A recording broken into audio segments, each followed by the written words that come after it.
اسی طرح سے اعلیٰ اخلاق، اپنے اخلاق کو ہم درست کریں، یہ بھی اللہ کو بہت پسند ہے۔ کیریکٹر اچھا ہو انسان کا، کپڑے اچھے ہو، ہیلتھ اچھی ہو، چہرہ اچھا ہو، چشمہ اچھا ہو، جوتے اچھے ہوں، موبائل اچھا ہو، گھڑی اچھی ہو، گاڑی اچھی ہو، گھر اچھا ہو، چیزیں اچھی ہوں، تو کیسا ہے؟ تو نے سب اچھا بنایا، بہت زبردست گھر بنایا صاحب، گاڑی تو بہت اچھی لیے، ریپیئر بھی بہت اچھی کی ہے، اس کو اپنے حساب سے بنا کے لیے، کسٹمائزڈ لگژری گاڑی ایک دم۔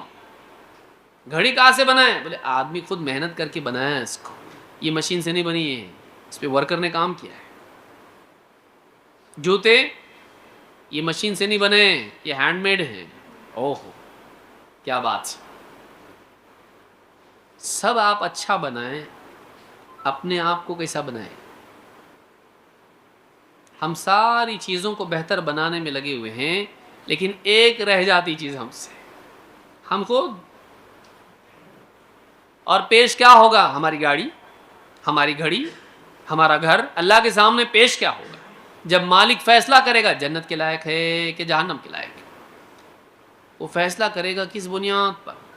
ہماری چیزوں کی بنیاد پر، ہماری پراپرٹی کی بنیاد پر،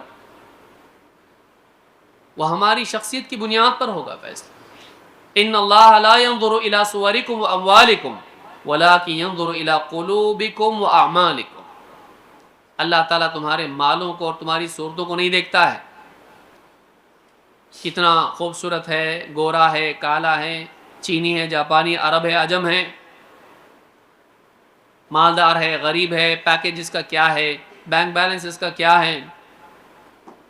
وَلَٰكِن يَنظُرُ إِلَىٰ قُلُوبِكُمْ وَأَعْمَالِكُمْ، وہ تمہارے دلوں کو دیکھتا ہے، دل کتنا صاف ہے، دل کتنا صحیح ہے، خیر خواہی والا ہے کہ نہیں ہے، حسد والا ہے، کینہ کپٹ والا ہے، نفاق ہے، شرک ہے، کیا ہے دل کے اندر، گندگی ہے یا صاف ہے، اللہ سے جڑا ہے، غافل ہے یا اللہ کی یاد والا ہے۔ وَلَٰكِن يَنظُرُ إِلَىٰ قُلُوبِكُمْ، ایمان ہے کہ نہیں، اعمالکم، زندگی کیسی ہے اس کی، چیزیں نہیں ہیں، چیزیں نہیں، اس کی پراپرٹی کیسی ہے، کتنی ہے، نہیں، اس کی اپنی پراپرٹیز کیا ہیں، اس کے اوصاف کیسے ہیں، اس کا کیریکٹر کیسا ہے۔ اللہ کے نبی صلی اللہ علیہ وسلم فرماتے ہیں احب عباد اللہ الی اللہ احسنہم خلقا، اللہ کے بندوں میں سب سے محبوب ترین بندے اللہ کے وہ ہیں جو ان میں اخلاق میں زیادہ اچھے ہوں، اخلاق ہمارا اچھا ہو، ہم ساری خوبیوں کو اپنے اندر پیدا کریں۔